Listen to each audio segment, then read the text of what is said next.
Dude, that intro every single time is just gonna get me so fired up, like so ready to rock. Like I just love it. It's an amazing thing. Our campy who's going through some stuff. So everybody throw out some special whatever you got.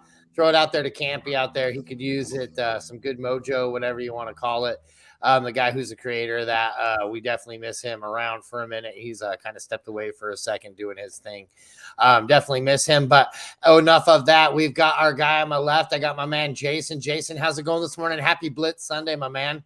Happy Blitz Sunday to you all too. I do have to say it was funny because Joe was moving around right before, and I put this in our private chat, but what the hell? I'm going to say it out here. Joe moving around before trying to get to a better spot so his Wi-Fi works was like the weekend without the lights, him just like wandering through trying to find a good spot. Good morning, everybody. Good to see everybody. Oh, I get motion sickness just remembering that video, or not video, but that halftime show and how just ridiculously terrible that was that happened. But anyways, down to my bottom, we got my man Joe. Speaking of the man moving with like the weekend. What's going on, man? Well, and now I've just been introduced as your bottom, so this is not getting off to a good start. Oh boy! Oh boy! It's going to happen eventually, right? Does that mean Jeff is my bottom? Yeah, I thought he didn't sign up. He didn't sign up for this. No. Okay. Hey, starting off cooking. Man. Let's do this. I'm ready to rock and roll today. We got some good matchups today, some good games. I love it. And then last but not least, we got my man Jeff. He joined me on the DFS show last night. Definitely go check that out if you haven't had a chance to. Definitely after we answer your question. But what's going on, Jeff? How we doing today? Hey, man, doing well. Week 7. As usual, we all over the good, the bad, and George's Soap Company. So we can kick it off. That's it right there. I'm loving it. I'm excited, man. Today's it's week 7 already, which gets crazy because we're getting closer and closer to the playoffs. So, I mean, you're going to start seeing a lot more people getting in here, getting the questions in. So make sure you're in there asking your questions, guys. We'll get to them one at a time. We definitely try to get to our Patreons first. It's nothing but speaking of, you guys want to join that, you want to get on patreon.com/toilets titles. We got all kinds of different tiers on there. The best one to me for the best bonus for your buck is the $10 because you get the free entry into the Frankenstank, which is just such a blast. It's a league where you get to steal people. You can become just this behemoth force. It's such a good time. But make sure you guys go like, subscribe, hit that bell so where you guys get notified anytime we're throwing down content, which is literally constant. I produce every show that comes out as a podcast for us outside of Down Under Dynasty. And there was 2 days this week where I had to produce and release like 7 freaking shows, man. It's getting crazy. Like there's just so much content coming out of the T2T. And you know, one of the crazier part about it is not one of the subjects was the same. They were all very different shows. That's what I love about this team is the all kinds Mikey, of stuff. So. Let's talk about that real quick because I've been getting a lot of questions. Like people see the DFS show like, oh, I didn't realize. I thought you guys were just kind of like dynasty driven, or somebody sees a dynasty thing like, oh, I've only seen. So it is a one-stop shop at this point. And we're talking, you know, we are providing for all senses. If you want to read, we've got articles. If you want to watch, we've got live YouTube like this. If you want to just listen, we've got the podcast. It's DFS, it's dynasty, it's redraft, it's college analysis, and it's everything in between.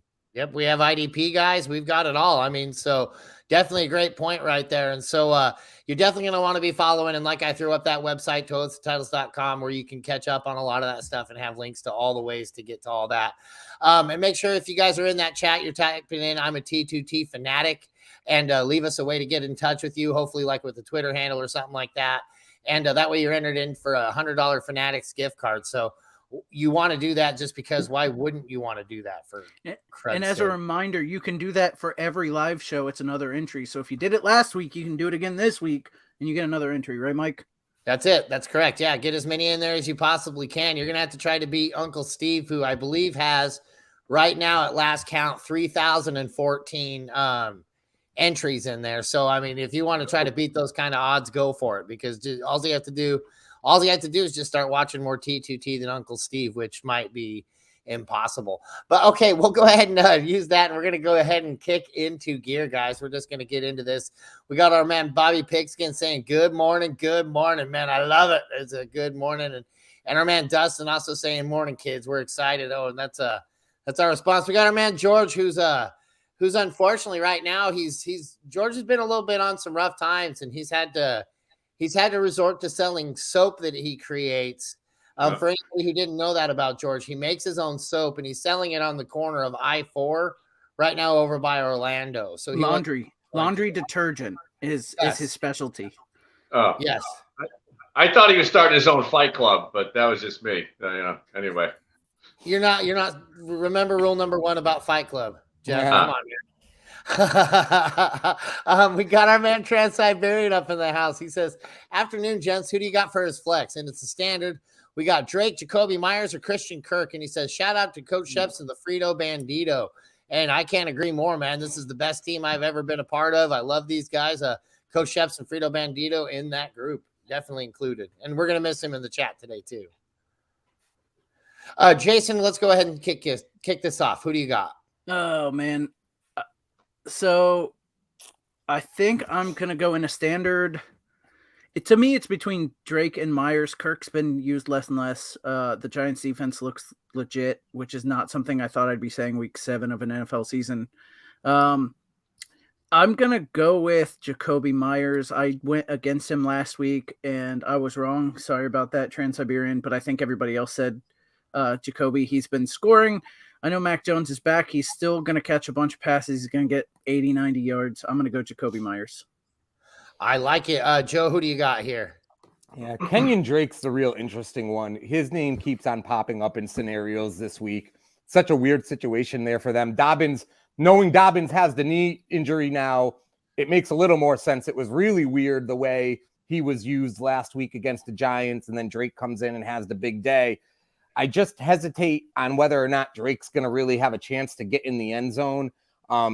So I feel like Myers is the safe bet, but I do believe that Drake's probably got the highest ceiling of the day. It seems like they're going to have to lean on him today, and I do believe this is kind of feeling like a get-right game for Baltimore. That Cleveland defense has been shredded recently.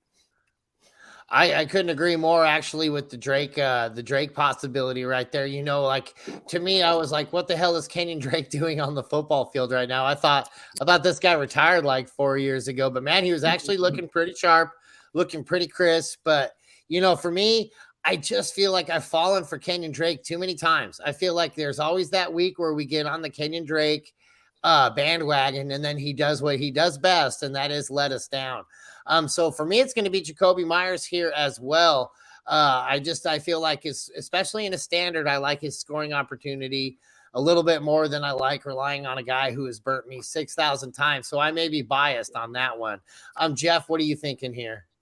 I can't disagree with all you hear. Hate the Drake. I love Myers. He seems to be getting to be more the go-to guy. Certainly Kirk is tops in Jacksonville, but I mean I don't like their matchup this week against the Giants. I just think that probably Myers is the safest bet to go.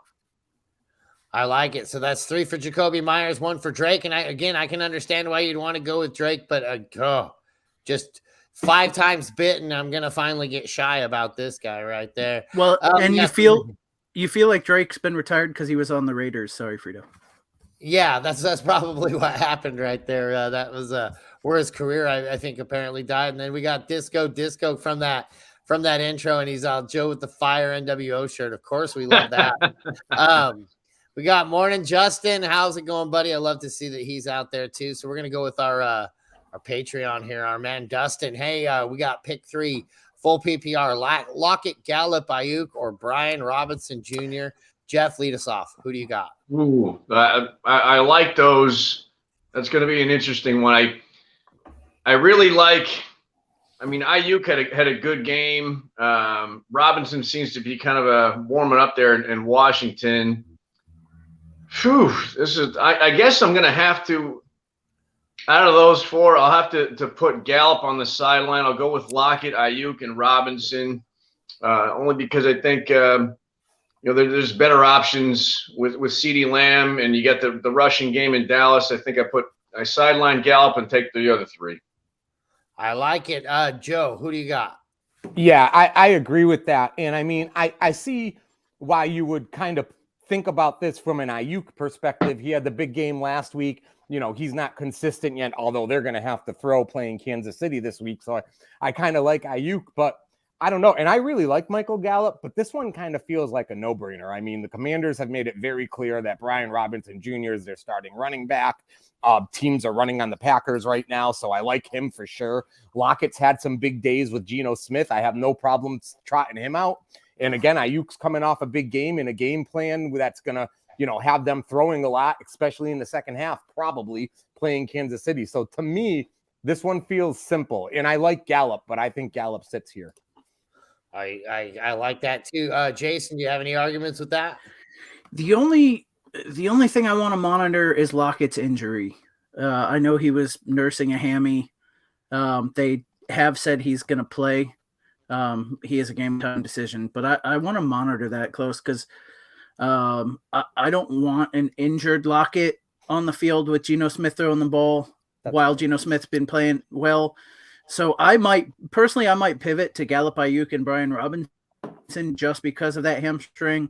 It's tough because Lockett has looked pretty good lately, but for me, because of the injury, I'm going to play it safe and I'm going to go Gallup, Ayuk, and Brian Robinson. I don't mind that either. If there's one word that scares me when we're talking about an NFL receiver, it's the word hamstring. Just because that's an area that just, you have to use it to go get footballs. And it just takes one little tweak on that thing, and then you're done for the rest of the game. So I like that, but Lockett to me has always been a guy that can consistently stay on the field. He's not a guy that I've ever really worried about being injury prone. So I'm also going to go with these gentlemen here, and I'm going to say I'm sitting Gallup here as well. But it's really close for me. I definitely like your argument there with the questionable, but it looks like he's going good. Bobby Tree says, is Russ Wilson worth holding? Hell yeah, he's a Denver Bronco. Bobby Trees, come on, man. What are you talking about? No, I'm just kidding. I almost have to look past that because I was really excited that this was going to be his week to be the guy that was going to do something, and then he decides he's going to get injured and he's going to probably take more than he needs. I'm just very upset. Luckily, we only have like 18 more years of a contract with that guy, so it's not going to haunt us for that long. But he says he also has Geno was going to add Duvernay, but he missed out. He's looking at Peoples-Jones, Josh Reynolds, Evan Ingram, or several handcuffs. Hines, Warren, Pirine, and Justice Hill. 12-team, 3-wide receiver. I might be alone here. I really like Justice Hill. I've always really liked Justice Hill, and it looks like this guy's going to finally get a solid opportunity to at least prove that he's got what he can with Dobbins being down. I really do want to see Justice Hill do good. But I think that for me on this one, I'm going to go grab I think I like Donovan Peoples-Jones here. I think especially with Deshaun Watson looming around the corner only a few weeks away. I think I like Peoples-Jones as a long-term stash. Joe, what do you think? Well, is this about a start for this week? Because if we have to start somebody this week out of all of these options, I actually probably go, I hate to say this because they're playing the Cowboys, but Josh Reynolds, I guess, is like the number one wide out there this week, isn't he? They're pretty, or I guess is St. Brown back this week? I know that yes. Chalk's out now. So Reynolds is going to line up as the number 2. Dallas is probably going to put up some points. I could see Reynolds getting some trash if we're talking about a 1-week thing. If we're talking long term, I would go with you, Mikey. I do like Hill long term, and I think, I don't know, for whatever reason, Peoples-Jones, if you're again dynasty long term, I like his upside at some point, whether it's when Watson comes back or whatnot. Just not sure if this is about this week or the whole season. Gotcha. Jason, what do you got on that? And I'll look down and I'll see if he's. I've got to say, it seems to me like it's more of a backup thing, not a start this week thing. But if it's a start this week thing, Reynolds is the guy I'm grabbing.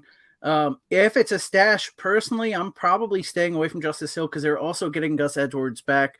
It's going to be a three-way timeshare there, assuming nobody else gets hurt between Gus, Drake, who we just talked about, and Justice Hill. So for me, if I'm picking up a guy to stash, I'm probably picking up Pirine because he's on a high-powered offense. If something were to happen to Mixon, Pirine steps right in as the only guy there. There's not a lot else there to back him up. So I would probably, as a long-term stash, not even Peoples-Jones, because like it's week 7, you still got 4 weeks until Deshaun Watson gets back, and who knows what the team's going to be like at that point. For me, it's probably stash Pirine and hope something happens to Mixon, but like in case something happens to Mixon. I like that a lot. Jeff, what do you got to add to that? I'll kind of stick along the same lines. I do like Reynolds, certainly this one, but if we're talking like a DFS standpoint this week, Peoples-Jones is an interesting play because you'll save. I mean, he's a value play, like on FanDuel, he's at 5,600. So if you're looking at it like this week, I like, if you're trying to get somebody else in and you need some extra salary cap room, I like Peoples-Jones from a DFS standpoint, but I like Reynolds just, in general overall here. I like that. And like I said, the thing I like about Peoples-Jones is the long term. Just because I feel like this guy has probably the clearest cut path to being a number one. I mean, even if like a few of these guys get that number one opportunity, I don't think that when they get that number one opportunity, they usually like Nyheim Hines, for instance, right? That guy will have like one good game every 14 games or something like that. So I mean, he can do it, but he's not going to be a one in any instance, even if he is the starter every single week, right? Like he'll just never be that number one guy. I think Pirine is a good stash for sure, because I agree it's on such a good offense. But yeah, definitely take on that one for sure. We got Justin saying he's got Kelly Hosey from Twitter, says at Kelly Hosey, Hunt at Baltimore or Jay Robinson versus the Giants. And I'll go ahead and let you kick this one off, Jeff. I'll tell you, that's I'm gonna have to lean more towards Hunt at Baltimore just because they're the Giants defense is gotten pretty good. Etienne is getting more involved in the offense. It's seems to be kind of tipping more his way than it is Robinson for whatever reason. And Hunt is just going to have those opportunities. I mean, we said it before. He's kind of the red zone guy where Chubb gets him down there, but Hunt's kind of the red zone guy. So I like Hunt in that scenario. I like it. Jason, what do you got? Yeah, I think the Browns are going to have to put up some points this week to keep up with Baltimore.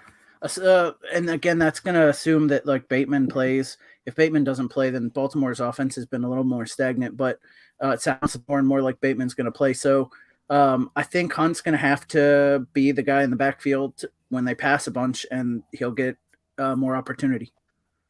I like that too. I'll go ahead and go here and say I also am taking Hunt here. I actually just gifted our man right below us, Kareem Hunt, and I relieved him of Aaron Jones on his team. So maybe not the nicest thing to ever do. But I really like Hunt today. I think he ought to be pretty good. And James Robinson, I think I was listening to, I believe it was actually George who had said that if you look at this guy, if he doesn't get that touchdown a couple of weeks ago, he's almost Mr. Irrelevant on that offense. I mean, they've gone so far to where Etienne is getting so much more of that share that you almost can't play Robinson anymore. Like I said, I think he got lucky with the touchdown, but outside of that, his stats have just been incredibly, incredibly bad. So definitely always agree with George on that kind of stuff because I know he's like looking at it right then. So for me, it's Hunt. It's not even close. What about you, Joe? Yeah, I would agree. Hunt there. I think mainly just to Jeff's point, Etienne, whatever, he really is there. It's interesting to see these teams like the Jets with Hall and Jacksonville phasing these rookies in slowly, and then bang, all of a sudden they're like Brian Robinson in Washington. They're just taking off. But real quick, just the injury wire as some updates are coming. One injury update, but DeAndre Swift, it looks like he will not play today. It's starting to track towards Keenan Allen not playing today either. And yeah, which that one hurts me. And then this one was interesting. I just caught this morning. Kansas City's reporting that Isaiah, Pacheco? Yeah, yep. He got a lot of first team snaps this week in practice, and that's looking to be headed towards more of a timeshare with Hilaire and I guess McKinnon too. I don't know about you guys. From my perspective, watching him all year, like he really passes the eye test, especially against Hilaire. When you're comparing him to Hilaire, Isaiah really runs hard and strong. So I'd love to see him. Yeah, I'd love to see him get more touches. So the report I saw that he said he was going to start. Who knows if that's like if that's literally just going to be like he's in there on the first snap. The thing that you can say he does better currently, even as young as he is in his later draft, is he's a better pass blocker. He takes on the block a lot better than what we've seen Clyde Edwards-Hilaire do. Now, he looks a lot more explosive. He looks a lot quicker. The problem I have with him, and the problem I've had with him since preseason when he was hyped up, is he has no vision at all.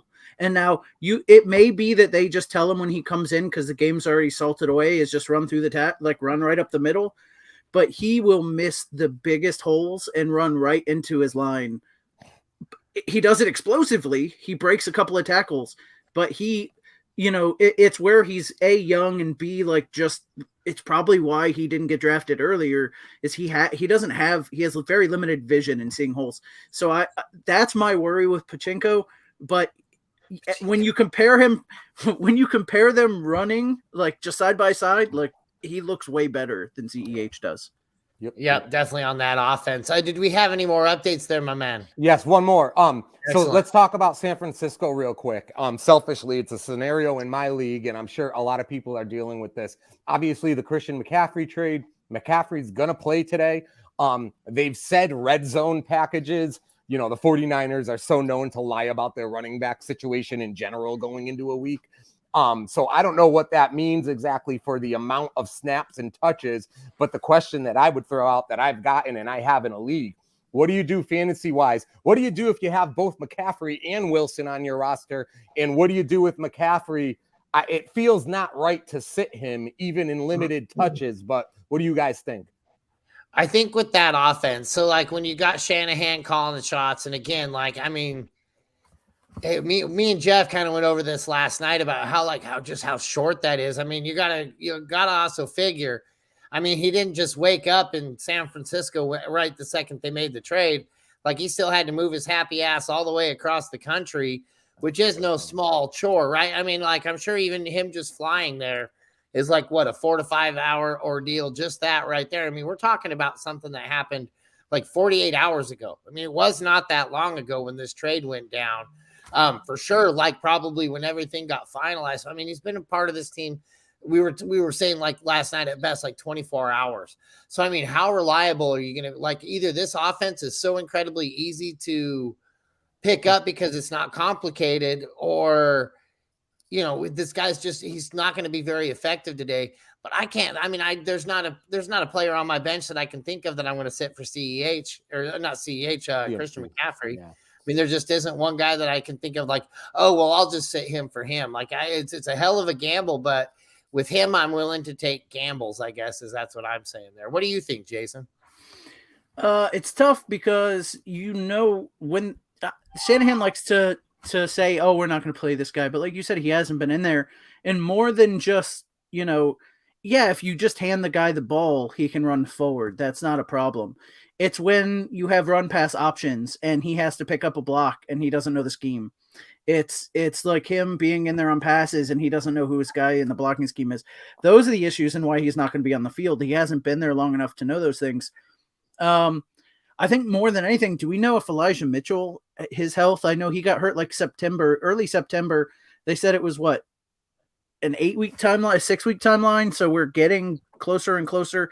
That's my only issue. I will start Jeff Wilson this week and Christian McCaffrey this week, but I have to see that Elijah Mitchell's not healthy still before I do that. Other than that, I'm starting them both because if they do get down towards the goal line, you just hand him the ball or you taught him 1 or 2 little screens and he's going to get into the end zone, and I'm fine with Christian McCaffrey. And then side note from that, and then everything else is going to be Jeff Wilson, and that seems to be enough for him anyway. So I start both of those guys this week. Who do you start if you have both of them and you're only going to start one? Ooh, I probably. Jeff, go ahead. Oh, I was going to say, Jeff, go ahead and take that one.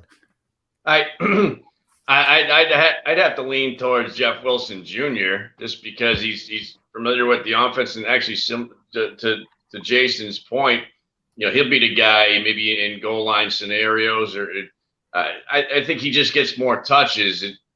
McCaffrey's going to add some to the offense, but I think Wilson, if you're going head to head as who you start, I'm leaning Wilson. And what do you think on that, Jason? So you're down to 1-1. Who are you picking? No, I'm probably going Jeff. I hate to say it, but I'm probably going Jeff Wilson because I know there's scoring opportunity there for Christian McCaffrey if they get down around the goal line, but I think it's going to be very limited besides that. And even on the goal line, it's not like they're going to give everything to Christian McCaffrey. What about third passing situations? I wonder if he gets some targets. Does he know the blocking scheme? Like, does he know enough about the plays to like pick up the right guy so they don't get Jimmy Garoppolo killed? I don't know. Like, I mean, he has had 24 hours. Right. I mean, unless San Francisco sent him the playbook well in advance of this trade, it's like, I don't care if you know it. They're like, hey, just in case. It's not like the Panthers could stop this anyway, so you can have this. I mean, they still got Debo too in a short passing situation. I mean, the options there are getting, and you and I discussed last night. I think the future is bright fantasy wise for Jimmy Garoppolo. I didn't think I'd ever say that, but it just seems to be kind of the case with those weapons there. And I'm going to go ahead and say there's no way that I have the fortitude enough to sit Christian McCaffrey for Jeff Wilson Jr. There's just no way I'm going to be able to pull that kind of a trigger.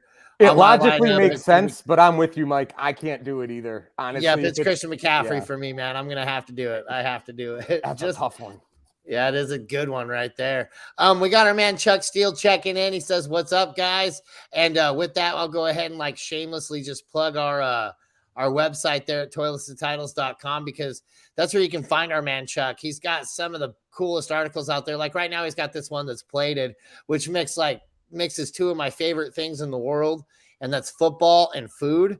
So hell yeah, you're gonna definitely want to get on there, check that out, and give that a read. But what's up, Chuck? I'm glad to see that you're here. We got our man Jeff. He says also one running back, Foreman, Hubbard, or Burkhead. Jason, it feels like it's been a minute since I started with you. Start with you. Let's go. What do you got?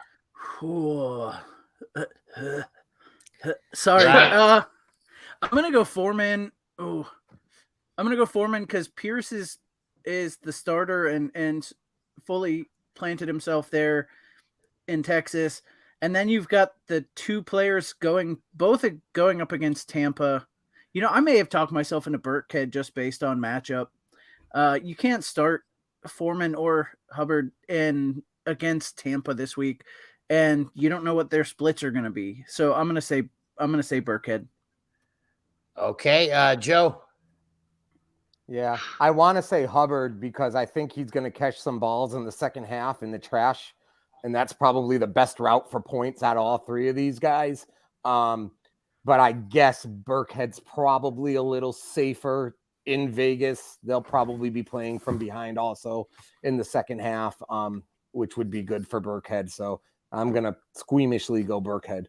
Yeah. Jeff, what do you got to say about that? I'd rather go George's Laundry Detergent Company as opposed to these three. But I suppose I can't disagree with the Burkhead matchup. Maybe I'm going to have to roll that way too, I suppose. Okay, well, that's 3 for Burkhead. I will say that for me it would have to be Hubbard, but man, it's pretty close. But good God, man, that is some tough options. And okay, let's see. I mean, in this guy's defense, if Carolina had a better matchup, now he's rolling with their starting running game. So the guy added, if you're looking at his roster as a whole, not to decimate his self-confidence before he leaves us today, he now has another start. He's got the whole team starting running back situation in Carolina. So that's a win going forward when they're not playing a really good rush defense. And I mentioned, because in my home league, I picked up Foreman quick. I picked him up right before George got him, and I was pretty happy about it. And then I started thinking about it too, though. You're on a team whose offense with Christian McCaffrey and Robbie Anderson didn't get down towards the goal line hardly at all. I think they only had 2 or 3 carries all year inside the 10 or something. I don't know. It was some crazy stat.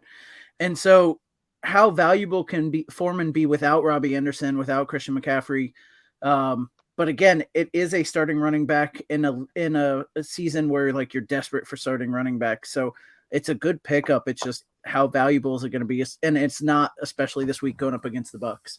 Yep. Nope. I like that a lot. Next question up, we got George Reed, selling soap and asking questions. He says PPR, Hunt or Foreman. I think we all say Hunt on this one, right, Mikey? I mean, is it Hunt and it's not even close? Anybody got an argument for Foreman in this one? No, dude. George, maybe you should stick to selling soap, buddy. Just kidding, man. I miss George. It's always, I like talking trash on when he can't defend himself. That's probably one of my favorite things to do with George. Also, do I start Mac Jones in my super flex or do I go with Pollard? Jeff, what are you doing here?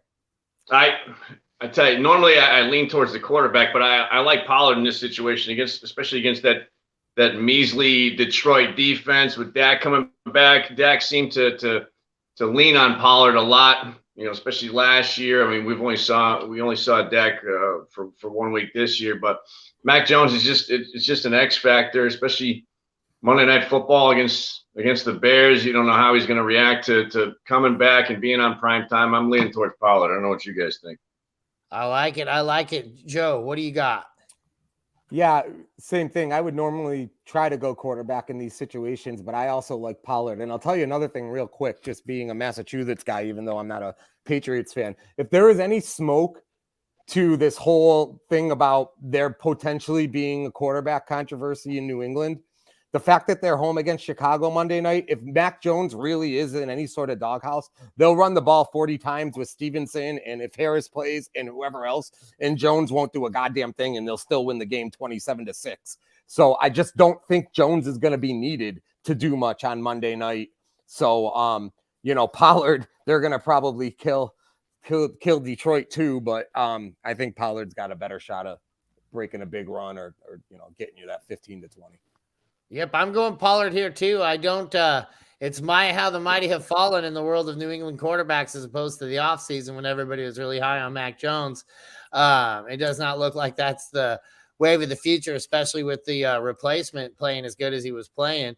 What about you, Jason? Yeah, I was trying to look to see if I could make a case for Mac Jones, especially given the fact that he'll have the ball a lot because Chicago goes 3 and out so often. But when he played last, 3 interceptions, no touchdowns. The game before that was 1 touchdown, 1 interception. He's hovering between 12 and 15 points per game, and that's with like a 300 bonus at 300 yards. So like he's hovering between 12 and 10 points, which you can get from Pollard, especially against this Lions rush defense. So it has to be Pollard. I like it, man. That's a clean sweep for Pollard against a quarterback. We got Jeff asking again. He says, I'll ask mine here as he did on Twitter. Injuries in the bye week decimated my roster. Tough start decisions this week are 1, Bateman. If he plays, will be on a snap count. Mooney or Claypool. Man, I've been really liking these. And I like that these questions are so long today that we don't even get to see Joe or Jeff for the bottom half. We haven't seen Joe's gone. He just disappeared. So for me, I really liked what I saw out of Mooney. I think Bateman coming back this week, even if he isn't on a kind of a snap count, him being a game time decision makes me very wary. If I'm in a situation where I need to start winning, especially week 7, and I've got a decimated roster, it's time to get clever. I feel like I'm leaning on Mooney here. Joe, what do you got? Yeah, this is a tough one. Claypool had the big week last week. Mooney's getting the targets. Bateman's the number 1 if he plays. Who's starting in Pittsburgh this week? Do we know for a fact who? I think Kenny Pickett is starting. Pickett's back today? As far as I know, it was Pickett, but I'll double check that. I got to say, if Bateman's playing, I'm going Bateman because they're on the team. He's on the team that's going to score the most points out of the 3 guys playing. If he doesn't play, I got to go Claypool because that Chicago offense at New England now we're talking. So Bateman if he plays, Claypool if he doesn't. I like it. Jason? Ooh, I I'm playing Bateman if he plays because I think that offense desperately needs him. They need somebody to throw the ball to. As much as I wanted it to be Duvernay while Bateman was out, he wasn't getting the receptions and the yardage that you'd expect. Bateman, it feels like the engine that makes that offense go. So if he's out there, I really want to play him. Mooney is going to be a good like floor guy for you. He was bad, but the last couple weeks he's gotten you 7 or 8 points, and it's better than a 0. Claypool, I have no idea, man. Like he played really well against the Buccaneers last week, but that team's still a dumpster fire. Miami's defense is not much better, so Claypool could have a good week. But if Bateman plays, I'm playing him and just hoping that he has a good game. I like it. Jeff, what do you got here? Yeah, I'm kind of sticking with that. If Bateman is in and he's the guy, I'm leaning. If he's not, between the other two, I'm leaning more towards Claypool only because of the matchup at New England. Belichick is always famous for taking away the number one target. I honestly don't know who the number one target would be in Chicago because they're kind of feeble on offense. But Claypool, I guess, would have more chances, I think, than given his matchup than Mooney. So that's where I'm rolling. I like it. Okay. So you kind of got a smattering of all three of them there, but it looks like the most of them went on the Bateman call if he's in, and it looks like he is going to be playing. George says also league specific, Scott Fishbowl, which I believe I am the lowest ranked person. And I think even guys that got kicked out after week 1 are beating me this year.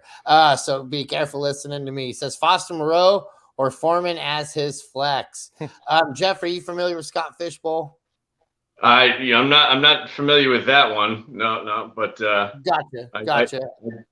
I do love me some Foster Moreau, especially with that name. And I tell you, this is going to be Joe's new boy, I guarantee. But Foster Moreau in that scenario, I'm leaning just because of I think the opportunities he's going to get is going to be interesting. Got it. I like it. Joe, what's your argument? I love Foster at 2,800 on DraftKings for DFS. I would have been all over him last night if I was with you guys. Well, if I'm going to give the other guy credit for picking up Foreman and having Carolina starting running back for the rest of the year, I guess I got to play him over Foster Moreau. So I guess if there's again, DFS, I love Moreau, but I guess in a real league flex, I guess I'll trot Foreman out and hope he goes 10 for 40 and a touchdown or something like that. Excellent. Jason, what do you got here? I think I'm going to go Foster Moreau. It is a tight end premium league. So with that, God, I hate playing Foster Moreau because Waller wasn't doing much in that offense when Waller was actually on the field. And so why would Foster Moreau, and they're getting a couple of their other weapons back this week, but I'm still going to say Foster Moreau because I just don't see Foreman doing much against Tampa Bay's defense. And we have to see how much the Panthers have quit. Yeah. I mean, when the ownership is selling pieces actively, how hard are some of these offensive guys going to play? Now, you might say somebody like Foreman, it's not like teams are knocking down the door to grab him. So like if he goes out there and doesn't give effort, it's not like he's going to be on a team next year because of talent. So I can see him killing himself for this team, but that offensive line might not. You know what I mean? I don't know. I think I'm going to go Foster here. I like it. Am I the only one that thinks the island of Dr. Moreau when they see Foster Moreau? Am I the only one? Okay. I was getting ready to make a Australian or like a Raiders for tight end kind of joke. But Foster, the Raiders tight end. Yeah. We got Chuck Steele says flex 1. AJ Dillon, Boyd, or Pacheco. Jason, lead us off. So T. Higgins is playing this week. Coach came out and said he wants to get Boyd more involved anyway. I'm gonna say Pacheco, roll the dice playing against the 49ers. Say that he can fall in the end zone a couple times.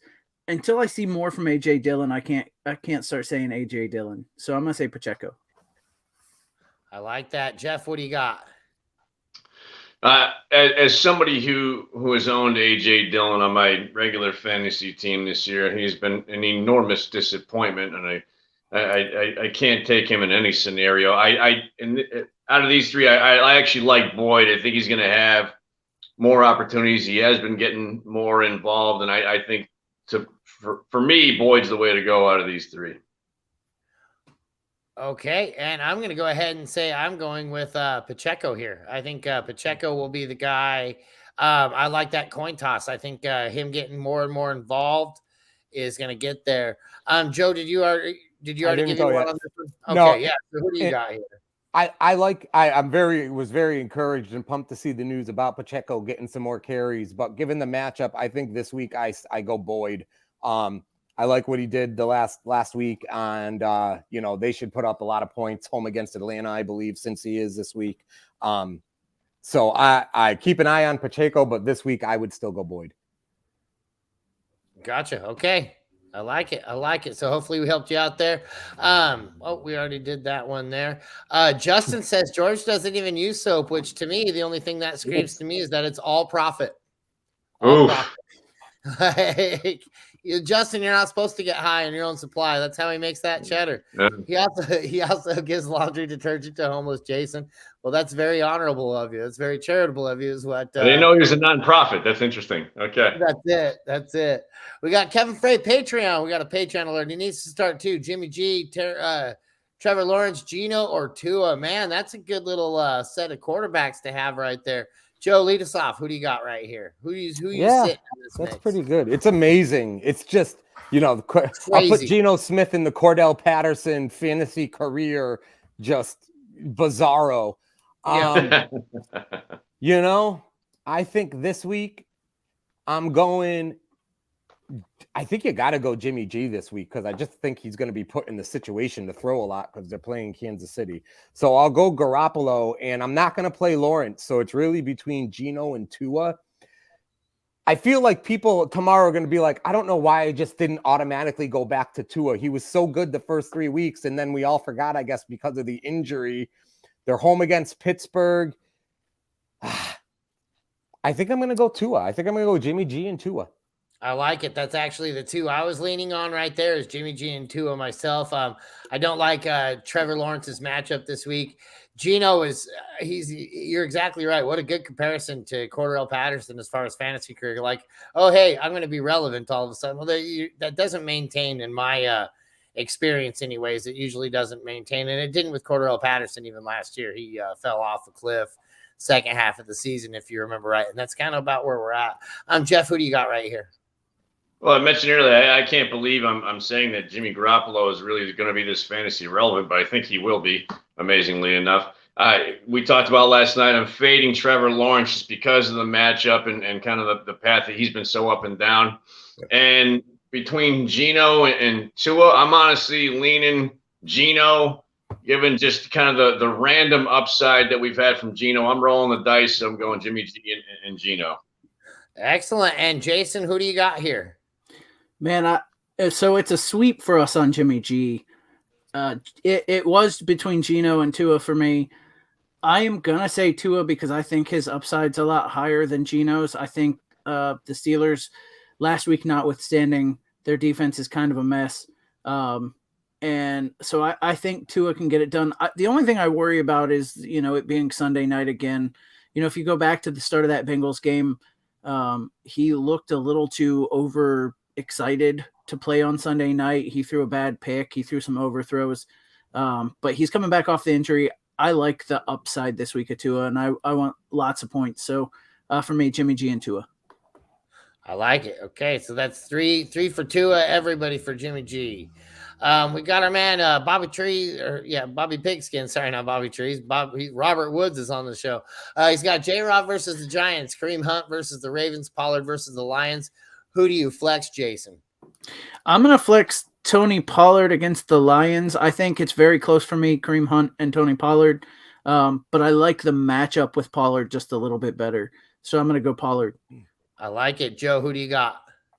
Yeah, this is a good one. That's a deep team. I guess I'm going to go Pollard also. Him and Hunt to me are really comparable, but Chubb's greater than Ezekiel Elliott, so I'll play Pollard. I like it. I'm also playing Pollard. Jeff, who do you got?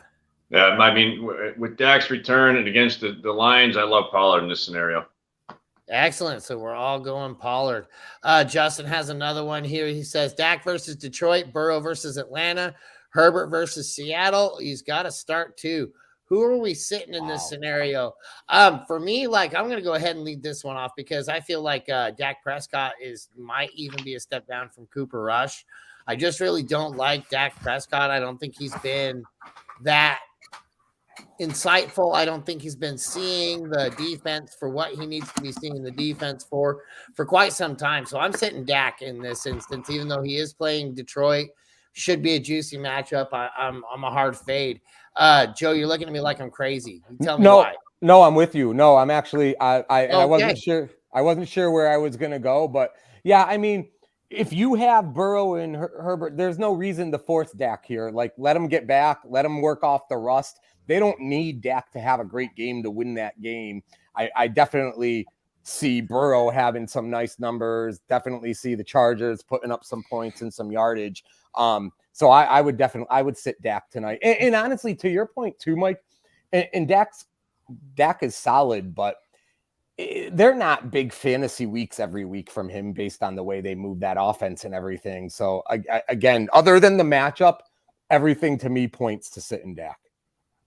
Excellent. Jason, who do you got here? So I'm not as negative on Dak as you guys are, like, going forward, or at least as Mike seems to be. But for this game, he didn't get a full week of practice. They're playing against Detroit, who's very susceptible to the run. They have 2 qualified running backs to run all over him. I don't think they need him. Now, that's not to say that the Chargers need Chargers need Herbert to do a whole lot when they can have Eckler go all over Seattle, but I think they will. I think Herbert and Burrow is the play here for this week. And then going forward, how did you get Dak, Burrow, and Herbert? Did you just draft quarterbacks way too early? I guess. Well, I'll tell you what. First 3 rounds. Seeing he can't answer, I'll answer for him. I was shocked by how many of my leagues Dak was a free agent. Got dropped. Yeah. Yeah. And, it was just interesting. So, where I wasn't hurting with bye weeks and stuff, if I could have picked him up to stash, I did. Real quick on Herbert, too. I think he threw 57 times last week without throwing a touchdown. The one bad thing about Eckler starting to go off is he takes some points there, too, I will say. But I would still stick with Burrow for the week. It was like the most times somebody's thrown the ball without getting a touchdown that your team actually wins in the history of the league or something. Yeah, crazy. Oh, wow, that's crazy. That's awesome. Jeff, did you have anything to add to that? Well, this is going to be a very unpopular opinion, but out of these 3, I can't believe I'm actually saying this. I'm going to sit Herbert.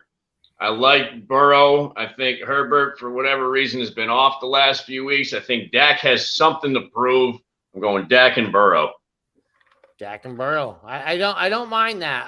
It's just like I said, I just don't feel like Dak's that good of a quarterback anymore. I feel like he's been defensive game planned out. Bobby Pigskin says Evan Ingram versus the Giants, Freiermuth versus Miami, Noah Fant at the Chargers with an injured Lockett. And I'll go ahead and let you lead this one off, Jeff. I'll tell you, with these, just because we discussed kind of maybe more opportunity with Geno, or at least I discussed it, I'm leaning Noah Fant with that matchup. I don't like. I told you I was fading Lawrence, so I'm not high on Ingram. I'm not high on anybody on Pittsburgh from an offensive standpoint. I'm leaning Noah Fant. Noah Fant, I like it. Joe, what do you think? You looking at him like he's crazy there? Yeah, I wouldn't play. I mean, this is a tough one. I don't love Fant there, but I don't think he's. What I'm thinking about as a Giants fan. I've watched Deshaun Jackson play for every freaking team in the NFC, and whenever he goes back to a former team, when he played Washington as an Eagle, and when he played the Eagles as a Commander, he would freaking burn them. And it's just making me think maybe Evan Ingram gets some extra targets today, because he's got to be a little bitter about how that relationship ended in New York. But if it wasn't for that one kind of thing, I feel like you're laying back to Freiermuth if it's PPR, probably being your safest bet. He's probably got the best shot to get you 10 without a touchdown. So I would probably go Freiermuth. But for me, there's something to Evan Ingram going back to New York today. Maybe that gets him in the end zone and a little extra juice. I like the Evan Ingram revenge angle. I'm going Evan Ingram. What do you got here? It would be very NWO, right? That would be very NWO. Spray paint, yes. Spray paint the end zone after the TD. Sugar in the raw, as they'd say. Look, he's gonna go. He's gonna catch everything thrown his way. He's not gonna drop one pass. Right. He's gonna show the Giants how it's done. His usage is up. His targets are up. His receptions are up. He's trending up generally, and I think playing against the Giants just makes it better. Of these three, I go with Evan Ingram. Excellent. I like it. He said he could also bench or drop DJ Moore. So as well, I'm with George. You're going to hold and try to trade DJ Moore. I would wait and see with this new regime coming out because they're running out of people to throw to. It might be DJ Moore throwing to himself. We got Dirty Money, my man, Dirty Money coming at you from Dirty Jobs. He says start one Dalton Schultz versus Detroit, David Njoku versus the Ravens, or Gerald Everett versus Seattle. We got half PPR. Joe, who do you got? This is a tough one, too. I don't know what the hell happened to Dalton Schultz, and I'm hoping that Dak Prescott fixes it. Well, I'll tell you what. If no Keenan Allen, Gerald Everett's your play. He's been hyper-targeted on the weeks that Allen hasn't played. I think Everett and DeAndre Carter led them in targets last week. So I will say Everett if Keenan Allen doesn't play. If Allen plays, I guess I'll go Nwoko against the Ravens. Nwoko. Whatever. What do you got there, Jeff? I'll tell you, I might have to go Nwoko myself. Jeff knows how good I am with pronunciations. But if Nwoko's not available, I'm going Njoku on this one. So I like that matchup better out of those three. Yeah, Dalton Schultz is kind of falling off a little bit. Not to say that Dak won't bring him back to life. And at least today, I won't mess up which Los Angeles team Gerald Everett is on. So I'm leaning Njoku. I love it. Jason, who do you got here? I'm going to go Njoku as well. Dating back to September 22nd, 9 for 89, 5 for 73, 6 for 88. And then last week was his down week of 3 for 58. And if I will take in a point per PPR, I'll take a 9-point floor for my tight end, especially if I punted it and I'm dealing with like this group. I'll deal with like 9 points as my floor as a tight end. So I'm going to go Njoku. Well, and I agree. I like Njoku a lot this week. I don't think I like it as much as I like how Joe pronounces that. Justin's message is funny. Nwoko. Nwoko. Oh, no. The apostrophe is phenomenal. You know what? You know what? Wasn't he John Lennon's wife? Nwoko Ono? I don't know. Nyoko sounds like an anime character. It does. Yeah. That's great. That is good stuff. All right, we got many. Sorry. Let's go back to this one here. Justin Stevens says need to start two of these. We got Najee, Drake, and Etienne. Who we sitting in that mix, Jason? Oh God. Okay, so I'm starting Etienne. He's the easy one for me here. And then it's between Najee and CEH, and I guess I'm going to go CEH, and I hope he falls into the end zone. Najee has an easier matchup, but they're not throwing him the ball at all. Okay, I'm going to go Najee and Etienne because of the matchups, and then hope that they actually get their head out of their butt and get him the ball a little bit more in the passing game. I agree 100%, and I feel like Pittsburgh is a team that does like to get their head out of their butt, especially when they're facing like somebody of the caliber. They like to play up against teams, and they like to play down against teams too. Jeff, what do you got here? Yeah, I'll have to agree. I think Drake was probably out of all these the easiest one to kind of sit, and Etienne is really the no-brainer. But yeah, one way or the other, Najee, I'm going over Edwards-Helaire. I like it. I like it. And then Joe? Yeah, I guess it is Najee. And yeah, hilarious. You know, that without the news today about Isaiah getting more touches, I love how they've been using Hilaire in the red zone, whether it's those pitches or whether it's an actual rush. So he has been such a great touchdown candidate so far this year, but I'm a little worried now about people getting in the way of that. So I think I'll stick with you guys. Well, and they're also at San Francisco, which has a great matchup. A great defense coming off being embarrassed by Marcus Mariota. So that kind of factors in a little bit. It's a good call. Absolutely. We got Mini Jordan 718 says choose one quarterback. Matt Ryan, Jacoby Brissett, Ryan Tannehill, Daniel Jones, Matt Jones, Davis Mills, Fields, or Pickett. Wow. Holy crap. So you've got the whole entire league on your team, and we're gonna pick one quarterback out of there. Joe, why don't you unwrap this one real quick for us? Who do you got? So without taking too long on this one, right off the bat, I'm between Matt Ryan and Daniel Jones. And Matt Ryan's probably my least favorite fantasy quarterback of all time. But this year, they've been throwing a ton. It's hard to make heads or tails out of that team and offense in general. I know Jonathan Taylor is back. Daniel Jones, if you're getting 10 rushes, 60 yards and a touchdown, it takes a lot of pressure off. He doesn't have to do a lot else there. I'm going to go Matt Ryan. Their offense has been weird. They haven't proven yet this year that that Jonathan Taylor can carry the ball for 35 times and dominate a game. Tennessee's going to keep it close. I like how they've been using Pittman. Pierce is coming on. So I'm going to go Matt Ryan here. I wouldn't fault anybody for going Daniel Jones. Other than Daniel Jones, I'm not sure you can really consider anybody else here, given the matchups that some of these guys have. But I'll leave it to you guys to. I like that. I agree 100%. What do you got, Jeff?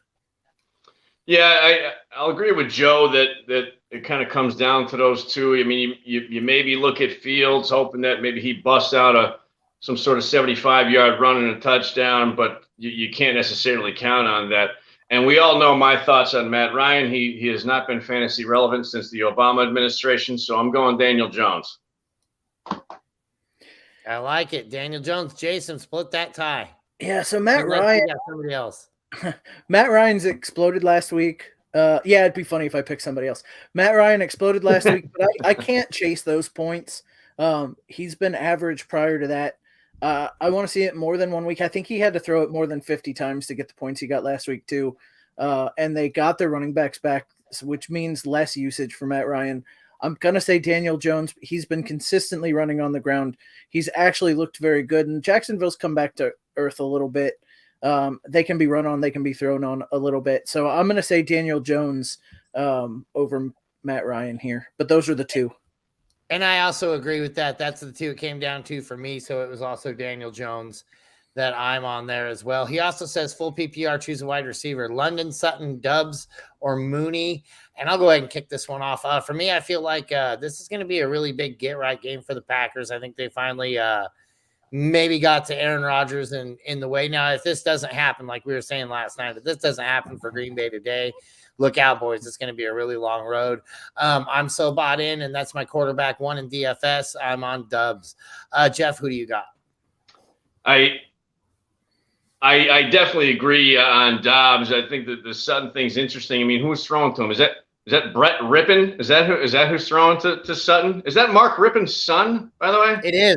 It is. Okay. Yes. How about that? Now, I'd feel better if it was Mark Rippon throwing to him, but in this scenario, I do like Dobbs. I agree. We discussed this at length last night that I think this is a comeback for Aaron Rodgers. Dobbs and Lazard, specifically those two, are going to be targeted a lot. I like Dobbs.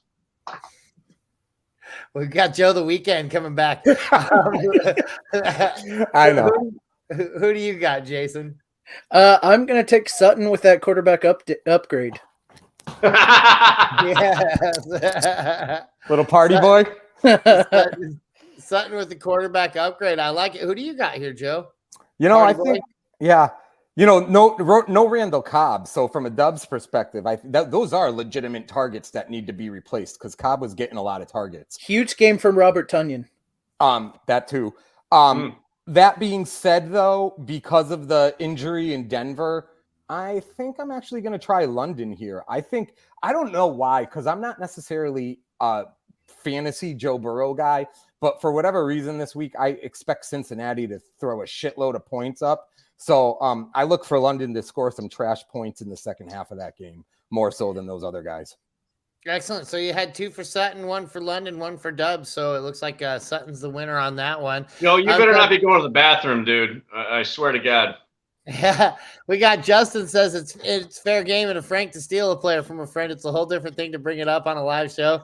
One love, Joe. I'm sorry, man. I didn't mean to take him from you.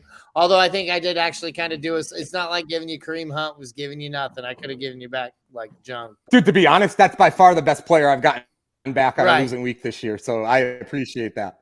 Well, I couldn't just totally hammer you, man. I mean, it's one love here on the Blitz. We gotta take care of each other too. We got Dustin says Pollard or Brian Robinson. Jeff, who do you got?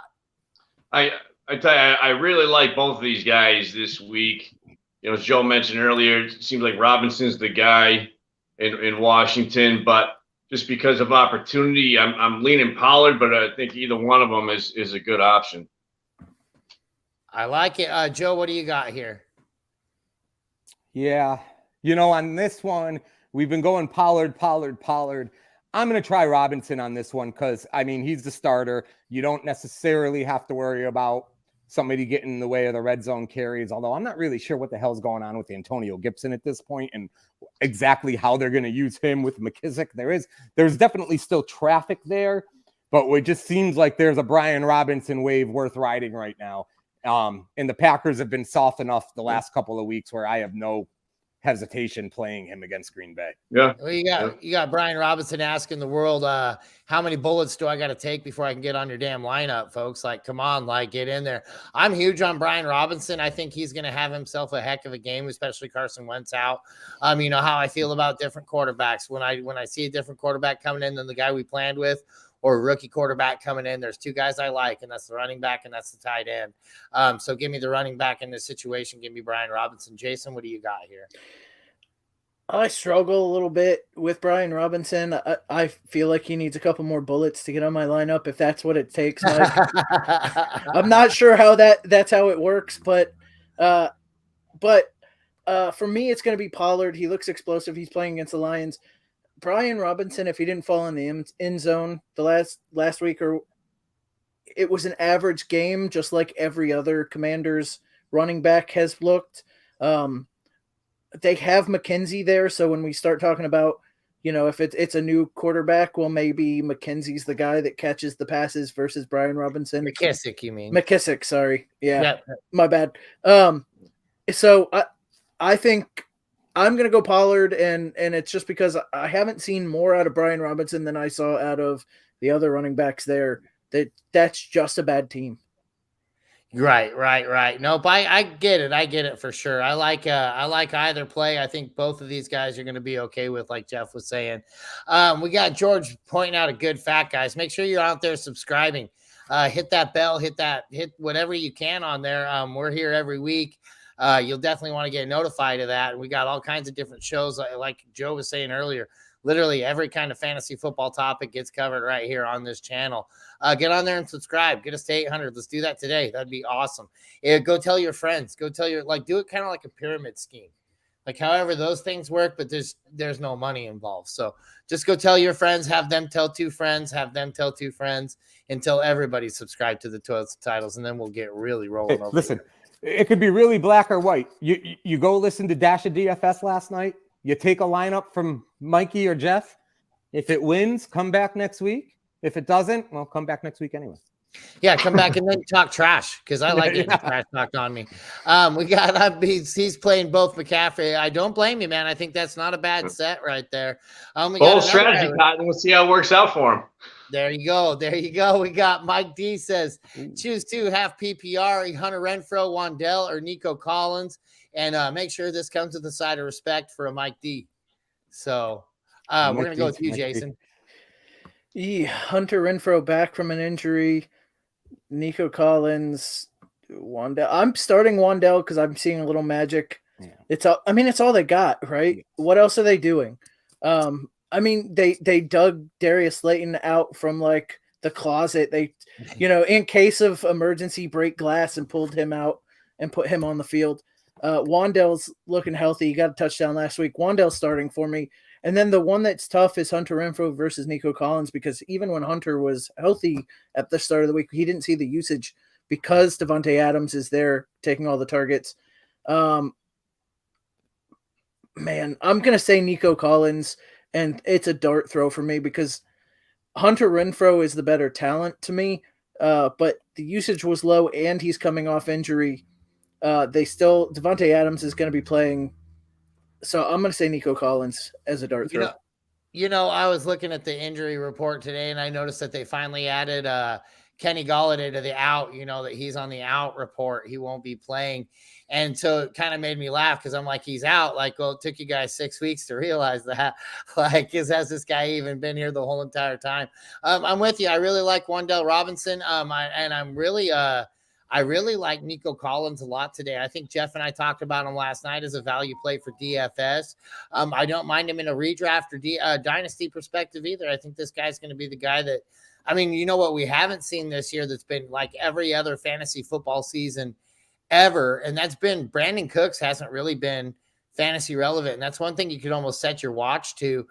So to me, you're going to start seeing some targets develop that maybe outside of that program. And I think Nico Collins is the guy that steps up and takes that role. Joe, what do you got here?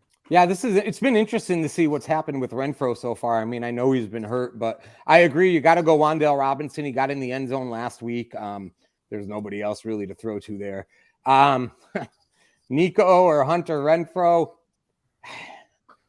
I mean, Renfrow is the guy I'd want for a whole season, but right now, and given, I'm all about those trash touchdowns where these teams are throwing from behind in the second half. So I'm going to go Wan'Dale and Nico Collins. I'll let Renfrow get healthy, make sure he's, going to be what he was somewhat close to last year once he's healthy before I play him. I like it. That's almost a pretty well clean sweep there. Sorry about that. So we got Justin saying he needs to sit one of these: Zeke versus Detroit, Pierce versus Las Vegas, Stevenson versus Chicago, and Mostert versus Pittsburgh. Now for me, I'll go ahead and lead this one off. For me, it's kind of like it's easy just go to Zeke and Mostert. I'm playing Pierce, I'm playing Stevenson. There's no doubt in my mind I'm doing those two things right there.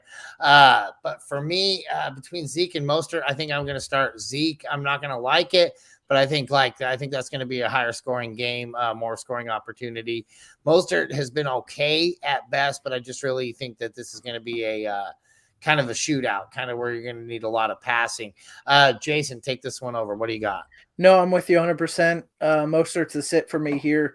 Zeke against Detroit is a good play. Pierce against Las Vegas, that's awesome. And Stevenson's been playing too well to sit him. So for me, it's easily Mostert. And Mike went away, so we're going to go to Joe next. Yeah, I agree. The thing with Zeke is if you're not going to start Zeke this week, you should just trade him because you're not going to start him at all. If you're not starting him home against Detroit in a game where they should be able to run 40 times and not have to do much else. Mostert's banged up. It's not a phenomenal matchup. Tua's back. So I agree. And Jeff, do you agree with the group here? Are we sitting Mostert? Yeah, I mean, I think the no-brainers are Pierce and Stevenson, and to everybody's point, about Zeke versus Detroit, that's the better matchup. I'm going to have to sit Mostert for sure. All right, and before we go on to the next one, I was just getting ready to talk about some ins and outs. Were you going to say that, Joe? Well, I'll let you do it. Can you start? Because I think one important one, because it keeps on coming up with us. Can you start with Robert Trauma's message about Chuba Hubbard? But and go from there. Yeah, so Hubbard is considered the starter today. Not again. What the starter is always interesting. Does that mean he plays the first snap and then, and then Foreman goes? But we don't know. Hubbard seems to be the starter there. Let's see. DeAndre Swift, we talked about earlier, is inactive. Sammy Watkins is healthy. If anybody's taking a shot, I don't think anybody is. Bateman is he was changed from questionable to healthy, so it looks like he's going to start. Jahan Dotson is officially out, and it looks like, Nick Foles, if anybody cares, which nobody does. Nick Foles is out as well. Oh, come on. Nick Foles is legendary. So I had just a couple of minutes ago, I had a dog just come up and I was like, get back. And then I realized I don't have a dog and this dog probably shouldn't be in my house. So I just had to get rid of my neighbor's dog that apparently had smuggled its way through my front door. So that's why I had to step out there all quick. Sorry about that. I'm like, oh, wait a minute. Like, I don't have a dog anymore. That's awesome. We got Steve checking in. Remember, guys, a T2T Fanatic can give us your Twitter handle or a way to get in contact with you so you can get that $100 Fanatic gift card, man. And why wouldn't you want that? Yes, I love it. Pat Mayo and Brad Evans got nothing on you, gents. Yeah, they've got maybe a little bit more of a budget, but they definitely don't have that good of advice, in my opinion. I've went down that road before, and boy, those guys are all hype. All hype. We got Brandon Williams says PPR CMC trade. Do I start him? And also have Damian, Brian Robinson, and Michael Carter. I start CMC over Michael Carter all day, every day. I don't care if he's been there half an hour. he just got off the plane and he's hop into the huddle. Nope. I like I said, there's not a guy here where I'm going to be able to sit him for CMC. Jeff, what do you think? Yeah, I mean, maybe Brian Robinson, but even still, I got to lead CMC. That's Damian Harris, by the way. Yeah. Damian Harris, yeah. Brian Robinson, and Michael Carter. Now, if it comes down to like you only get to start one of them, I may start Damian Harris over CMC because again, it's going to be limited carries. Other than that, if it's it depends on how many he has to start. I'd do Damian Harris over CMC. Brian Robinson and Michael Carter would sit behind CMC for me this week. Gotcha. I like it, and I agree with that 100%. Joe, what do you got? Yeah, I guess. I don't know. Honestly, I could make the argument for everybody other than Carter.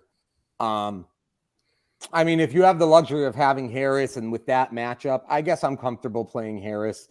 But you're running into the same. I mean, it's different, but it's the same thing because you're running into Stevenson. So honestly, no, I'm going back to CMC because if you're giving me two platoons, I'm picking CMC. So I think I talked myself out of and then back into McCaffrey. Okay. And then, Jeff, what do you got to add?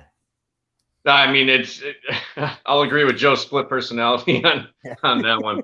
Like I said, Robinson is coming out to be the guy in Washington, but I do like CMC. Mikey, can I throw one at you real quick? Because I have a lineup decision. Can. Flex, half point PPR. Ayuk or Kenyon Drake? Ayuk, and it's not really. Wow, man, Kenyon Drake was looking good last week, but that means he won't be good this week. Ayuk for me. What do you think, Jason? Yeah, I think Ayuk. Yeah, with the fact that they're going to have to pass.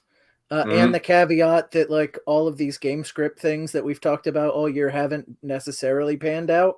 We thought the 49ers were going to be up big and it was going to be a Jeff Wilson game last week and the 49ers ended up losing. So with the thing saying that like game script's been weird this year, I think the game script says that Ayuk's going to get a lot of attention or a lot of passes this week. So I'm going Ayuk. Excellent. Jeff? I got to agree. They're going to have to pass against Kansas City. Kansas City is not that great against the pass, so I'm rolling Ayuk. Excellent. That's 3-3 clean sweep on Ayuk there, buddy. We got our man Joe Clark's checking in. What's up? Joe knows. Great show. It's on and the Toilets to Titles. I think it's the NFL show. Joe just is all over the place, man. He's got all kinds of stuff going on. Love this guy. He says Dalton Schultz, Jake Ferguson, or Ingram in a single tight end league. Joe, lead us off. Who do you got here? Yeah. So we don't have do we have a status on Schultz for today? Is he definitely in? I think he's playing, but I think he's limited. He's been practicing all week. So okay. It seems to me like he's playing. I think you got to go, and Joe knows what I'm talking about as a Giant fan here in the Evan Ingram scoring revenge angle. I think you got to play that one here. Play Ingram for the revenge. Jason, what do you think? Yeah, I mean, if he has these guys on his team and he doesn't have to drop, say, I had to make the decision to play Schultz because I had to drop somebody to pick somebody up. And I would like Schultz for the rest of the season over Ingram. But if he has both Ingram and Schultz on his team, this week I play Ingram. And I wait to see how Schultz looks with that back before I start playing him again. I like it. Jeff, what do you think? No. I'm going to have to give in to the peer pressure of the Evan Ingram revenge tour apparently today. Yes. So we'll go there. Yes, the Evan Ingram revenge tour. It's happening, Joe. So get on board. Brandon Williams says PPR flex, Scary Terry, Josh Reynolds, AJ, or Brian Robinson. Josh is questionable. Who's AJ? AJ Green? Dylan. Oh. Not yeah, Brown. but it was like AJ. Not Brown, right? Just to No, confirm. Brown's on bye.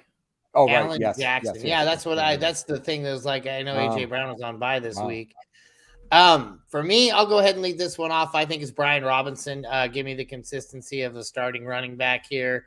I really do like Scary Terry with all the other options kind of falling down over there, but I just don't know how it's going to be with Heineke. Although he did have a pretty decent rapport with them last time they were out there. Jeff, who do you got here?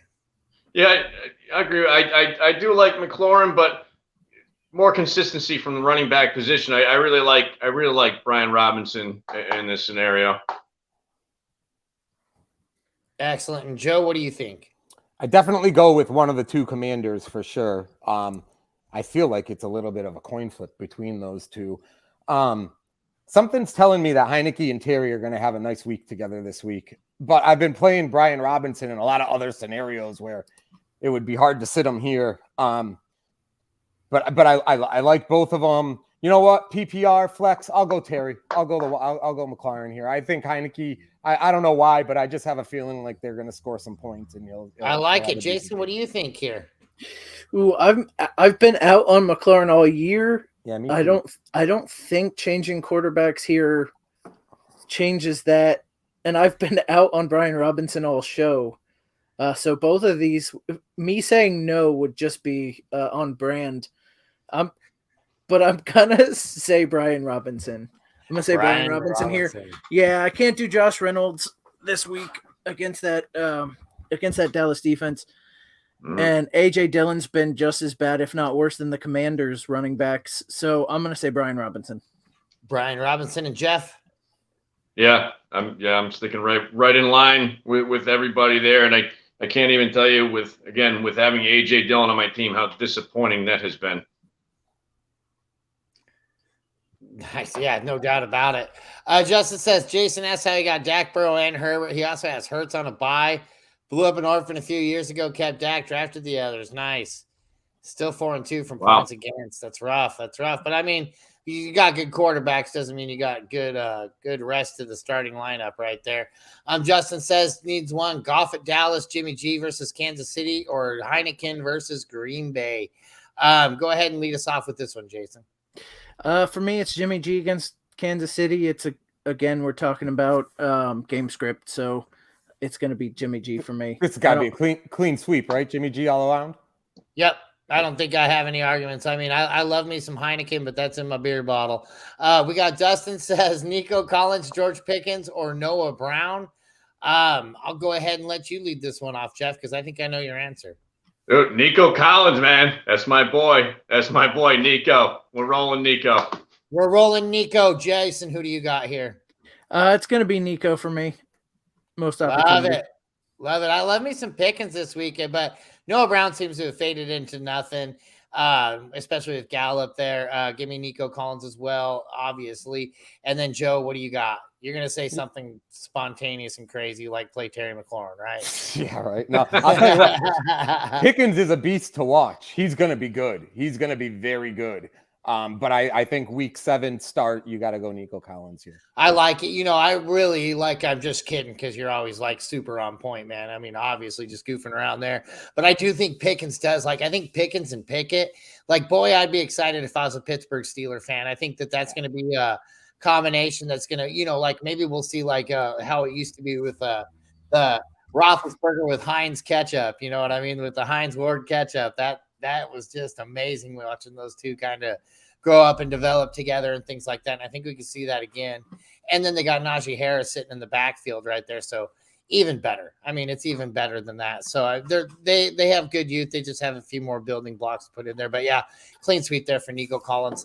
Andrew Miller says pick 2 in a PPR. He's got Damian Harris, Swift, Wilson, and Dubs. Obviously Swift we're out on because he's out today. So that leads it to the 3. Joe, who do you got here? Definitely Harris. We're talking Garrett Wilson? I would think Jeff Wilson. Jeff Wilson. So you know what? I'm gonna be scared. I'm scared off by the game script and CMC, so I'll go Harris and Dubs.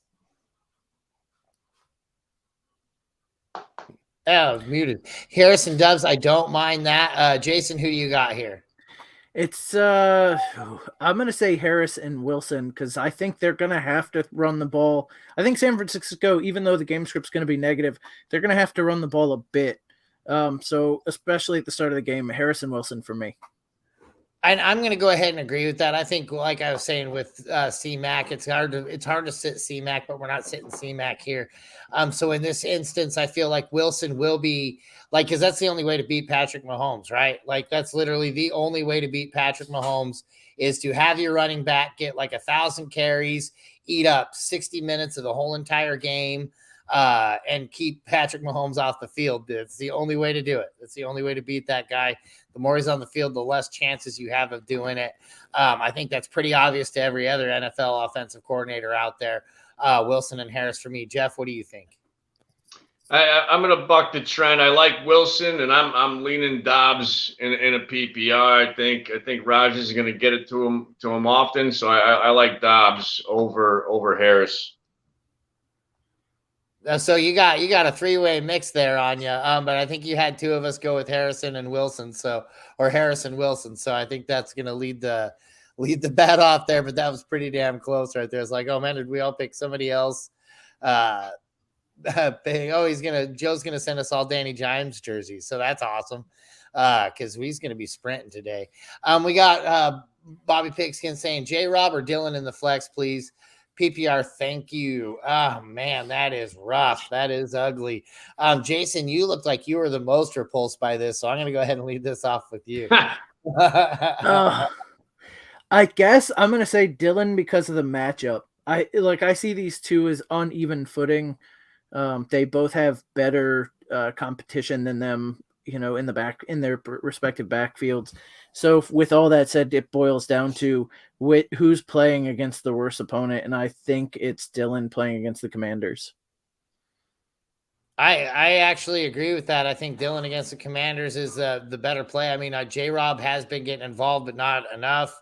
Like George said, he's just without that touchdown, his stats over the past 3 games are just horrible, horrendous. Horrendous would be the word I use. Jeff, who do you got here?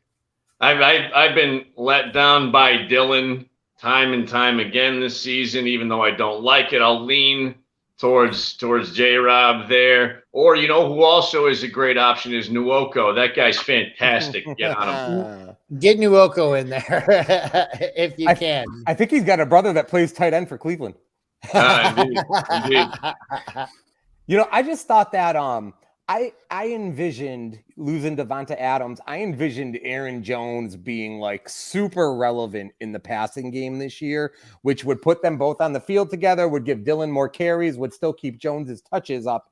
And they just haven't gone that way, which I don't really understand, especially because they are struggling.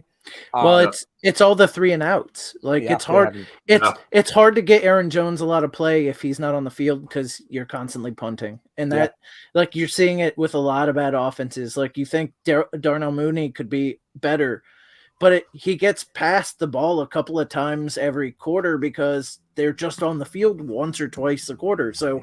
It's just lack of opportunity because the offense is bad. Yep. Yeah, no, I agree with that completely. But I also to Joe's credit right there. I feel like that is kind of one of the things that's kept them in kind of like the junker of the games. Like I feel like if you go with more of a concentrated game plan with Jones and Dylan as your primary focus, this shouldn't be this difficult for this team to move the ball 10 yards a burst. I mean, like they should be with those 2 guys asking for a 4.5-yard average per play to me is not that much to ask.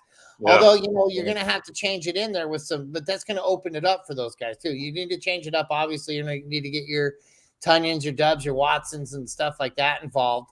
But what you're not going to have happen is you're not going to have the concentrated focus on those guys, because now they're going to have to really step up and start stopping that run game, that RPO, like it's not, I mean, I know you can't do an RPO with friggin' Aaron Rodgers, right? The guy's too slow, but I'm saying you could set up something to that effect with those two running backs. And it's really kind of sad that they have it right there.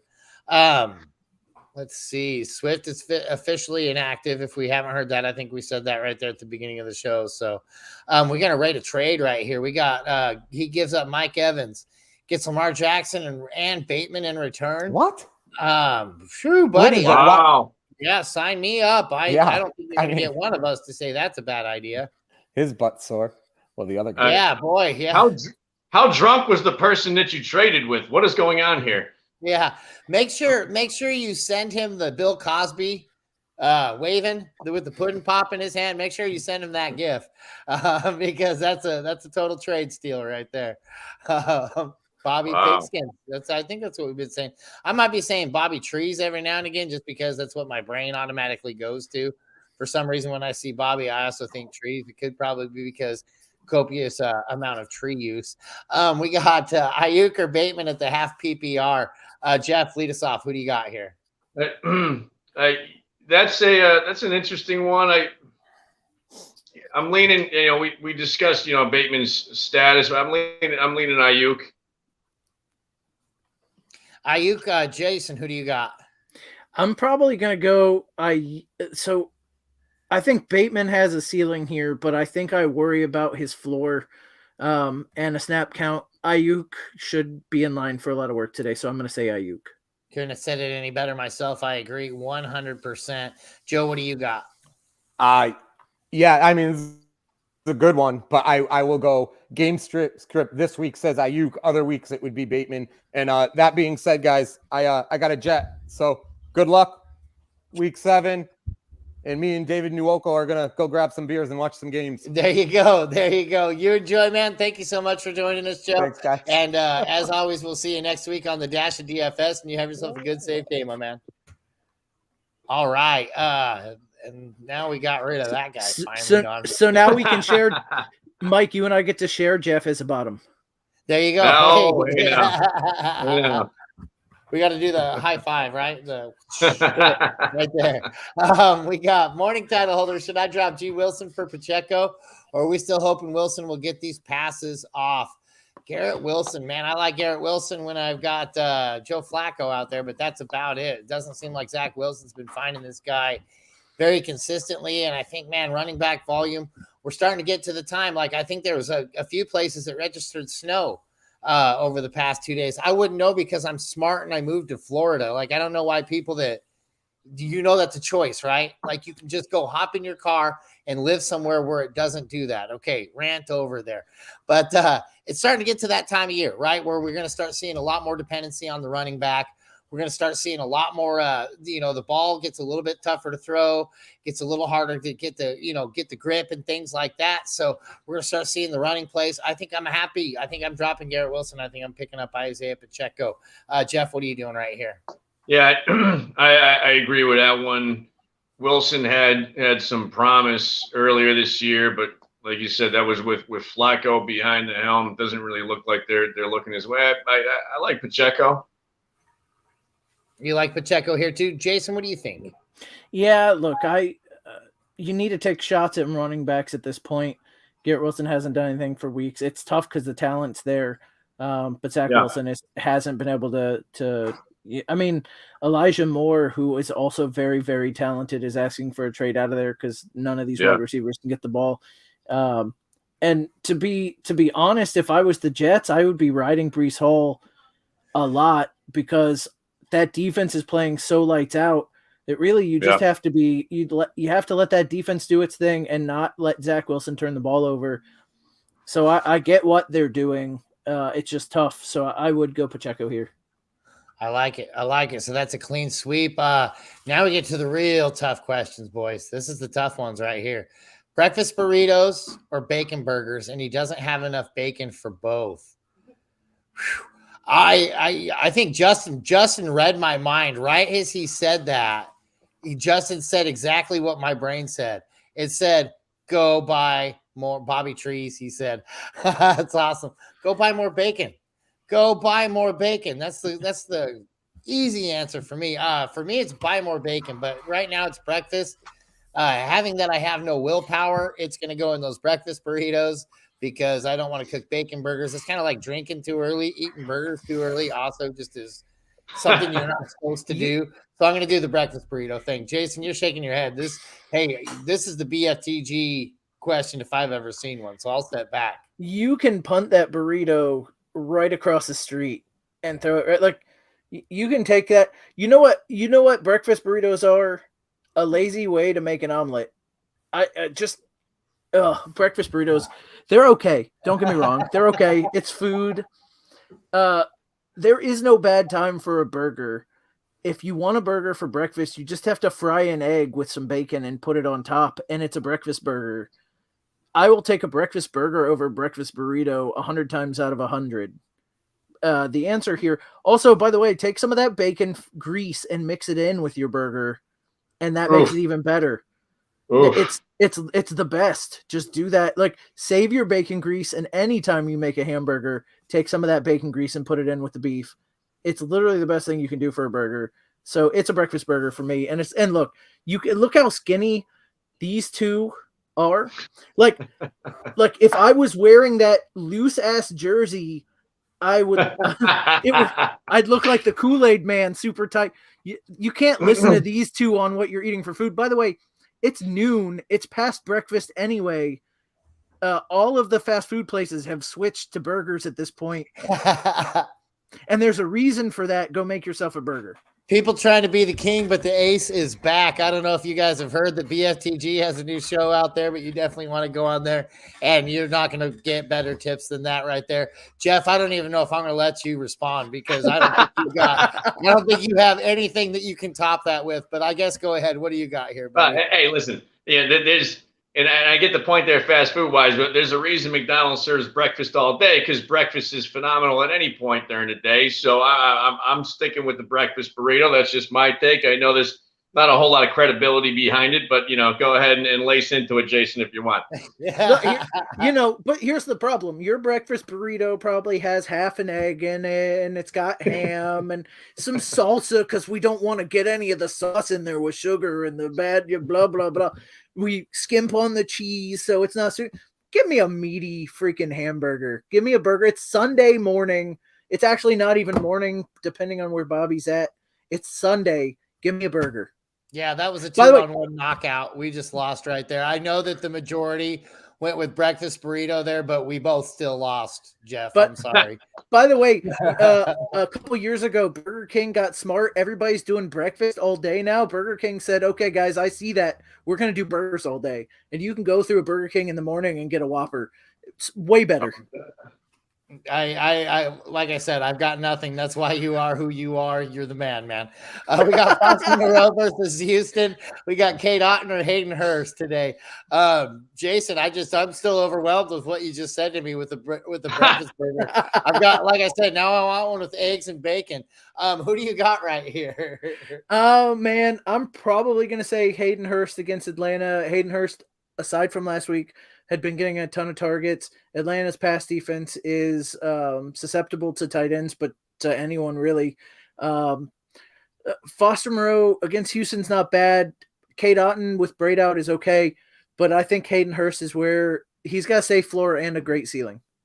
Right, I agree with that as well. I think I like both on that on Hayden Hurst as well. What do you got here, Jeff? I mean, we discussed it last night, especially from a DFS standpoint. I'm stacking Tampa Bay. I think Otten is going to get some more opportunities just because how often Tampa Bay their offense will be on the field because of how terrible Carolina is going to be and how much they're going to get shut down. I think Otten has more opportunity. I do love the name Foster Moreau, though. Yeah, the island of Foster Moreau. I love it. Yeah. And Booby Trees is the answer. Buy more bacon, but he said Bobby Trees is also acceptable. So good, because that's what my brain goes to every time. It must just be the vibe I get off of you there, Bobby, because we've been around each other a long time. He says he's out after the T question. Great show, fellas. Fun times, man. Enjoy your Sunday. Definitely. It was a good time. Lori says it would be weird to drink a beer with a breakfast burrito. Just saying. I say that's nonsense. I mean, that is nonsense. Here's the thing. I gave like a really long, detailed, angry argument, and she just came in and said, "Drop the mic." Well, she's like, well, a beer with that would be terrible. But I'm like, to me, a beer, and I've had plenty of morning beers. Now, admittedly, I have not had a lot of morning burgers, but I've definitely had my share of morning beers. I mean, she obviously has not heard of the kegs and eggs special at the strip club. I mean, just saying, you know. No, I feel like a lot of Mike's morning beers are just like leftover night beers. Yeah, still beers, still on the table. They've been open. They've been sitting there for the 3 or 4 hours Mike got to sleep, and then he woke up and he's just like, "There's one. Hey, waste not, want not, Jason." I don't disagree with you. It wasn't a knock. It was just an observation. There's starving kids in Africa right now. What am I going to just leave that beer there, bud? Like, no way.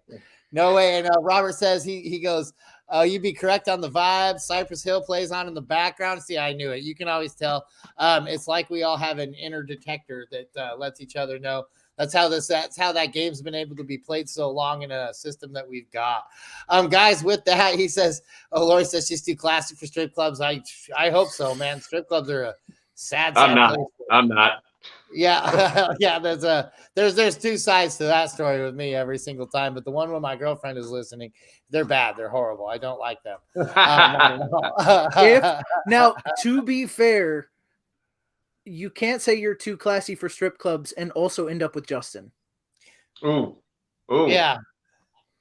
I think that might have been more of a shot at the coffin lid than anything right there. Absolutely. And the part of not grabbing that thing. Guys, and once again with the housekeeping, get on toiletstyles.com. You saw our man Chuck Steele in here earlier.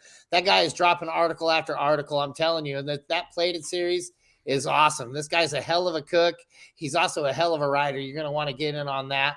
Make sure you guys are following us everywhere you can follow us, especially on the Apple Podcast. Throw us a 5-star review. On YouTube, make sure you're subscribing. We're so close to 1,000, but let's just get to 800 today. I think we're like 4 shy of 800. Call your friends, tell your friends, have them tell their friends, have them tell their friends, and I mean, so on and so forth until you got people searching like toilets to tribes or some crazy thing like that because of how that game normally works. And make sure you guys are joining the Patreon. Super shout out to the Patreon supporters, but get out there. We got the $3 team chat. We got, like I said, the best value to me is the $10 where you get that free entry into the Frankenstank, which is the funnest league. It's so fun, especially if you're winning. It's still fun if you're losing. And there's going to be more incentives out there for people that are losing because it does kind of suck when you're on week 7 and like your number one player is like, say, Isaiah Pacheco. You don't even have to ask questions. You're like, I'm starting this guy because he's the only guy on my team that actually is playing football today. Everybody else got stolen. So definitely want to get on that Frankenstank. Let's just make sure we got we got one more in here right at the buzzer. We got Andrew Miller says Mariota, Tannehill, or Daniel Jones. Jeff, lead us off. To me, the no-brainer here is Daniel Jones. I'll keep it short and sweet. Daniel Jones. Who do you got here, Jason? Same with me. I'm going Daniel Jones. And that's a clean sweep. Make sure David Nuyoko says hello. He's actually having beers right now with Joe. That's why he had to leave. It's Nuyoko. That means he's probably going to try to break up the band. For anybody who knows how history works, if we don't repeat it. But again, guys, let's do this. We got a big week this week. Week 7, we're going to get them wins. We're going to see you guys next week. Make sure you're watching us here at Toilets to Titles. Get on there, subscribe, like, do all that, thumbs up. And as always, for me, Jason, and Jeff, thank you guys so much for joining us today. We will see you next week for sure. Good luck, and let's kick some butt. Let's actually win this. Let's win this championship. It all starts today. Enjoy the intro on the outro. Have a good day, guys.